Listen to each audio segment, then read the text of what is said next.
Bonjour à vous toutes et tous, j'espère que vous allez bien. Nous voici réunis pour les lectures de la projection, les projections sur le deuxième semestre de l'année 2023. Et oui, déjà, et oui, ça passe vite, quelquefois pas assez en même temps.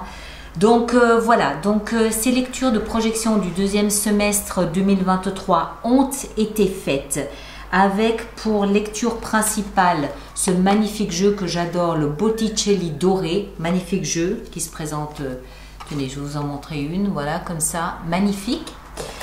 Les extensions sont faites avec le Gilded Tarot, voilà, oh ben la tour, tiens, c'est une bonne idée ça, allez, la tour, voilà. Les arcanes majeurs représentant les mois depuis le mois de juillet jusqu'au mois de décembre 2023 sont faites avec le Pictorial Key Tarot, qui est comme ça, voilà, magnifique. Et puis, donc comme d'habitude, ces projections, vous avez la première partie sur YouTube, vous avez l'extension qui se trouve dans la boutique alice-nicolas.com. Le lien sera mis directement sous la vidéo de toute façon.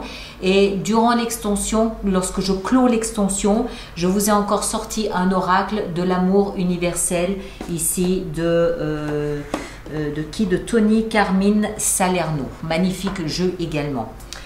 Voilà mes chers, alors comme d'habitude, rappelez-vous, ce sont des lectures générales, d'accord? Il est toujours utile de voir si on peut son signe ascendant, son signe lunaire, et vous compilez les trois lectures, ça fait quelque chose d'un petit peu plus personnalisé. Moi, je vous remercie comme d'habitude de bien vouloir laisser vos commentaires sur YouTube. Pour les autres personnes du même signe que vous, c'est toujours, on le voit dans les commentaires, c'est toujours utile, on se sent moins seul. Ah bah tiens, vous aussi vous vivez ça, ça fait du bien, comment vous avez fait? Bah, j'ai fait comme ça, bah tiens, ça me donne une idée. Donc merci de le faire, c'est du soutien, c'est un peu du coaching collectif, hein, disons-le comme cela. Et puis bah voilà. Donc de toute façon, quoi qu'il en soit, on reprendra mois après mois les différents arcanes majeurs représentés par chacun de ces mois. Et le premier sera donc au mois de juillet, les lectures du mois de juillet qui sortiront le 25 juin. Vous avez l'habitude, vous êtes passé maître maintenant dans la compréhension des lectures Alice Nicolas. Donc voilà. Je vous laisse découvrir donc ces projections. Prenez grand soin de vous et à très bientôt. Merci beaucoup. Balance à nous, bienvenue sur ma chaîne pour votre projection de ce deuxième semestre de l'année 2023. J'espère que vous allez tous très très bien. Alors, voyons voir ce que nous avons pour vos balances, que vous soyez signe solaire, signe ascendant ou signe lunaire en balance. Cette lecture peut vous concerner. Alors, voyons voir. Alors, 1, 2 et 3. Voilà, hop. Donc, balance, au cœur de votre prochain semestre de l'année 2023, vous avez la roue de fortune. Le destin. Le destin qui vient frapper à votre porte en vous proposant, vous présentant une opportunité, une rencontre, la rencontre au bon endroit, au bon moment. Vous êtes comme comme par hasard placé exactement là où vous deviez être. Peut-être que c'est quelque chose qui se fait de manière absolument impromptue, inattendue, surprenante et absolument pas calculée. Il y a une petite notion de chance ici, et sachez que si ce genre de choses vous arrive, c'est que c'est vraiment la marque, la signature de votre destin. C'est que ça devait être comme ça, d'accord? Il y a toujours, n'oubliez pas non plus qu'il y a toujours une petite note positive à ça. C'est pas une catastrophe ou je sais pas quoi. La grande roue de la vie tourne et généralement c'est en notre faveur puisque ça nous place vraiment sur le chemin de notre destin. Dans la tête, nous avons la papesse, la grande prêtresse. Alors, la grande prêtresse, elle nous parle donc là du coup d'une aspiration peut-être très spirituelle, très mystique, un appel, comme un appel d'air, à vous interroger sur tout ce qui est spirituel, existentiel, les grandes questions profondes. Mais c'est plus profond que ça, c'est une manifestation de votre inconscient ou une manifestation de votre conscience qui remonte à la surface et qui vous interroge, qui vous interpelle, qui vous pousse peut-être dans une direction que vous n'aviez peut-être pas envisagée. Ça peut être complètement connecté à cette roue de fortune. La grande prêtresse, elle représente de ce fait souvent l'inconscient, c'est-à-dire ce qui peut éventuellement se passer durant nos nuits de sommeil, durant nos rêves, qui sont le langage précisément de l'inconscient. Donc vous pouvez peut-être faire un rêve qui fait très perturbant, qui vous bouleverse et qui vous montre peut-être un chemin, une voie que vous n'aviez peut-être pas considéré jusque-là, où vous comprenez que ce que vous n'aviez pas envisagé jusqu'à présent s'avère être vraiment le chemin qui vous est destiné. Il y a quelque chose de cet ordre-là. Ça vient du plus profond de qui vous êtes. Il y a avec cette énergie aussi beaucoup d'intuition, beaucoup de ressenti, c'est vraiment tout ce qui est à l'intérieur qui remonte jusqu'à votre conscience ou à votre conscient pour que vous en preniez conscience et que vous adaptiez votre vie en fonction de ce que vous avez ressenti. D'accord? Intéressant. 2 arcanes majeures, soit dit en passant. Le socle, c'est-à-dire ce sur quoi vous vous appuyez pour traverser cette période, donc c'est un acquis, c'est un plus que vous avez, comme un trésor que vous avez sur lequel vous pouvez vous appuyer. Vous avez la 6 d'épée. Tiens donc. Pourquoi? Parce que 6 d'épée nous parle de partir. Elle nous parle de déplacement, de voyage, de déménagement, d'expatriation. Vous quittez un endroit, alors réellement, vous faites des cartons, vous déménagez, vous partez, donc ça peut être réellement ou symboliquement. C'est-à-dire que vous laissez peut-être quelque chose derrière vous, une philosophie, une façon de voir les choses, une façon de voir la vie, une relation, une maison, je ne sais pas. Vous laissez derrière vous pour aller voir ailleurs ce qui s'y trouve. On dirait ici que vous répondez présent à l'appel de votre destin. D'accord?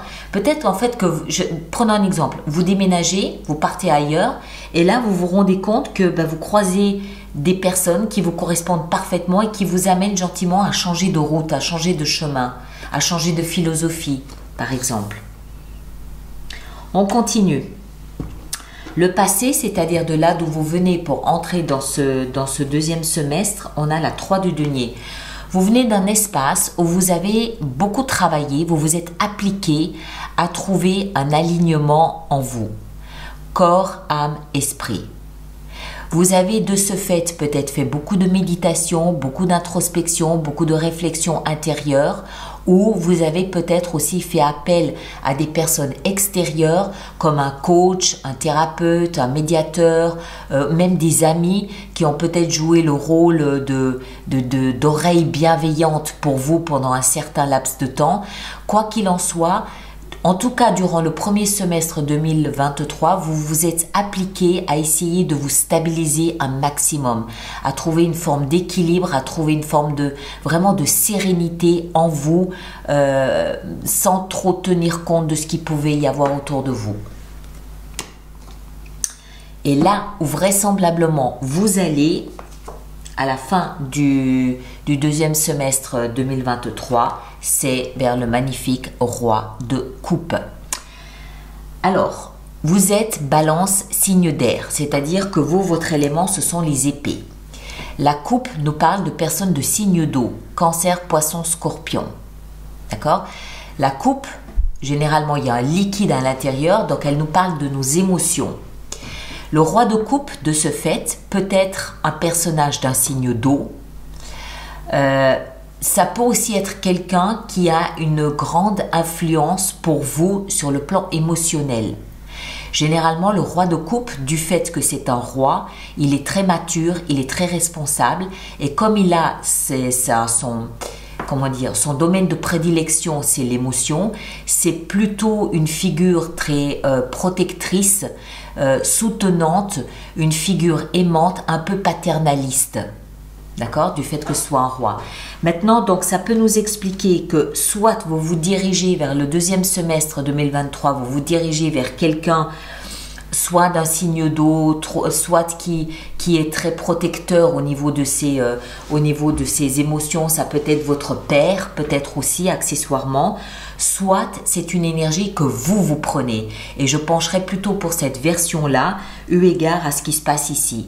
C'est comme si en fait vous aviez beaucoup travaillé sur vous durant le premier semestre, ou peut-être même 3 ans. Beaucoup travaillé sur vous pour essayer de vous aligner, pour essayer de vous stabiliser et tout. Et puis, ce deuxième semestre, c'est un peu comme si la vie vous avait entendu et vous disait, bon, il est temps de tourner cette grande roue de la vie. Il est temps de vous placer face à quelque chose d'autre. Vous en prenez conscience. Intuitivement, vous le sentez, vous le comprenez. Ça émerge du tréfonds de vos entrailles, de vos tripes ici. Vous le comprenez intuitivement. Vous quittez quelque chose. Encore une fois, réellement ou symboliquement, vous quittez quelque chose et vous devenez ce roi de coupe qui assume enfin ses émotions, qui assume tout ce qui se passe dans son cœur et qui ne fuit pas, qui n'a pas peur, qui est là et qui regarde droit dans les yeux en disant « Moi, mes émotions, c'est ça. Et je le sais parce que j'ai travaillé dessus. » D'accord ? Alors, voilà ce qu'il en est pour la trame de fond. On va voir maintenant nos mois depuis le mois donc, de juillet jusqu'au mois de décembre, comment ça va se profiler. Alors, juillet, le pendu. Au mois de juillet, vous prenez du temps pour vous. Vous prenez le temps de vous retirer un petit peu en vous. Et vous prenez surtout le temps de regarder les choses sous un angle de vue différent que celui que vous connaissez. Pourquoi ? Parce que je pense que la grande prêtresse sera déjà à l'œuvre. C'est, je vous l'ai dit, c'est un appel d'air à vous interroger sur ce qui se passe à l'intérieur de vous. L'intuition, l'inconscient, un rêve qui peut vous perturber, un ressenti très fort, vraiment un appel à vous interroger sur la spiritualité, le métaphysique, le mystique, toutes ces choses-là. Et en juillet, c'est à ce moment-là que vous allez voir vos circonstances de vie sous un angle différent et Eureka, j'ai compris quelque chose. D'accord? En août, qu'avons-nous au mois d'août? Le diable. Alors, au mois d'août, là, on est confronté directement face à face avec ses appréhensions, ses peurs, ses craintes, ses angoisses. Tout ce qui nous limite. Ça peut être des addictions, ça peut être des peurs, ça peut être des liens auxquels on est soumis, ça peut être sa propre peur, je ne sais pas. On est confronté à ce qui nous empêche d'avancer. Par rapport à ce qui s'est passé précédemment, hein. Imaginons que vous découvrez une vie de yogi, au mois d'août, il y a des peurs qui vont ressurgir en disant non mais c'est pas possible, je peux pas lâcher ma vie pour ça, c'est pas. Ou si vous êtes dans une relation à laquelle vous êtes un peu soumis, envisagez de vous en libérer, c'est pas possible, c'est hors de question. On continue. Au mois de septembre, le chariot. Très bien. Pourquoi? Parce qu'on a ici le sphinx noir qui représente le diable, les peurs, les angoisses, l'appréhension, le doute, et en face, le blanc qui représente les convictions, l'amour, la lumière, la clarté et les objectifs. Donc, vous arrivez à les faire copain-copain, vous arrivez à un compromis qui fait que vous arrivez à remettre en route votre chariot de vie avec vous qui tenez les rênes en main. D'accord? Et il y a une petite notion de triomphe là-dedans aussi. Le chariot, il nous parle toujours du triomphe, d'un triomphe. Donc pour moi, ça veut dire que il y a une vérité qui éclate. Le mois d'après, cette vérité est confrontée à des peurs, à des obstacles que vous arrivez à surmonter au mois de septembre et vous arrivez à continuer votre chemin de vie, tout simplement. C'est normal. Quand on arrive à une conclusion, quand on arrive à une compréhension, à une espèce de prise de conscience, la vie va toujours derrière nous tester. Est-ce que tu as vraiment bien compris? Oui ou non? Et paf, un obstacle, Bon, là, pas de problème, vous le dépassez sans souci. Ça ne vous prend qu'un mois, j'ai envie de dire, hein, c'est pas grave. Mois d'octobre. L'ermite. Au mois d'octobre, on retourne à l'intérieur de soi pour là aussi trouver des réponses à des questions, pour amener de la lumière sur des points qui sont restés sombres, qui sont restés dans l'obscurité. C'est normal. Je pense que c'est aussi une espèce de bilan des 3 précédents mois que vous faites là. Au mois de novembre, le jugement, renaissance, le phénix qui renaît de ses cendres, le renouvellement, une deuxième chance, une sorte de réincarnation. Et en décembre, tadam, la fin d'un chapitre de l'histoire de votre vie. Ça vous aura pris 6 mois pour arriver à cette conclusion, boucler tout un chapitre pour en 2024 en commencer un nouveau. Le seul petit bémol, c'est au mois d'août où vous allez devoir regarder en face ce qui vous freine. Vous le dépassez sans aucun problème. D'accord? Alors, on met ça de côté et puis on va maintenant faire notre extension. Donc, je rappelle brièvement à tous ceux pour qui cette lecture fait résonance qu'il existe une extension qui se trouve dans la boutique alice-nicolas.com et le lien est directement dans la boîte de dialogue là-dessous. Alors, voyons voir.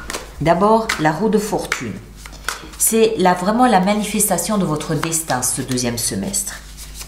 La roue de fortune, nous avons la 8 de bâton. Très bien. Parfaitement en corrélation avec ce qu'on a dit.